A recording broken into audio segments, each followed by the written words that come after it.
અંકલેશ્વર તાલુકાના બાકરોલ ગામની પ્રાથમિક શાળાની વર્ષ 1924માં સ્થાપના કરવામાં આવી હતી.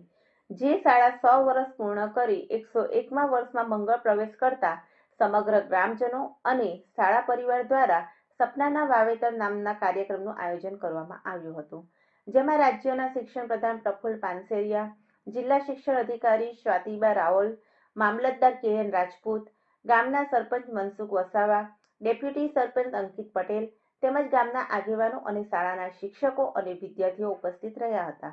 આ કાર્યક્રમમાં શાળામાં સેવા આપી ચૂકેલ શિક્ષકોનું શિક્ષણ પ્રધાન પ્રફુલ્લ પાનસેરિયાના હસ્તે સન્માન કરવામાં આવ્યું હતું. તો સાથે જ વિદ્યાર્થીઓ દ્વારા વિવિધ સુંદર સાંસ્કૃતિક કૃતિઓ રજૂ કરવામાં આવી હતી. આ પ્રસંગે રાજ્યના શિક્ષણ પ્રધાન પ્રફુલ્લ પાનસેરિયાએ જણાવ્યું હતું કે કોઈ શાળાની સ્થાપનાને 100 વર્ષ પૂર્ણ થાય અને તેની ઉજવણી કરવામાં આવે એવા પહેલા પ્રસંગમાં તેઓએ હાજરી આપી છે. ત્યારે આ સુંદર આયોજન બદલ અને શિક્ષણ યજ્ઞ સતત ચાલુ રાખવા બદલ તેઓએ ગ્રામજનો અને શાળા પરિવારનો વિશેષ આભાર વ્યક્ત કર્યો હતો. આજે બાકરોલ ગામમાં 1924માં નિર્માણ પામેલી આ શાળાના 100 વર્ષ પૂરા થાય છે, ત્યારે ગામ પરિવારજનોએ શાળાનું બર્થડે યાની કે એની ઉજવણી ઉજવી છે. આખું ગામ રંગે ચંગે શણગાર્યું છે. તમામ જ્ઞાતિ સમુદાય પરિવારજન તરીકે અહીં જ્ઞાનની પૂજા કરી રહ્યા છે.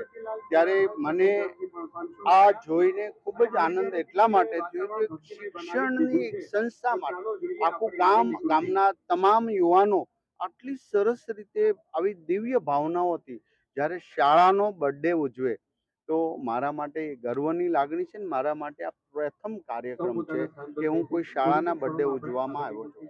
મને એ પણ ગર્વ છે કે દરેક ગામની અંદર શિક્ષકો તો ખૂબ સારી મહેનત કરે છે, અમારી ટીમ પણ સારી મહેનત, પણ ગામ પરિવાર બાકરોલ ગામના એ યુવાનોનો મહેનત અને એ યુવાનોનો શિક્ષણ પ્રેમ અહીંયા કોઈ દિવસ જોવા આવવું જોઈએ, જેથી કરીને શાળા એ આપણું મંદિર છે.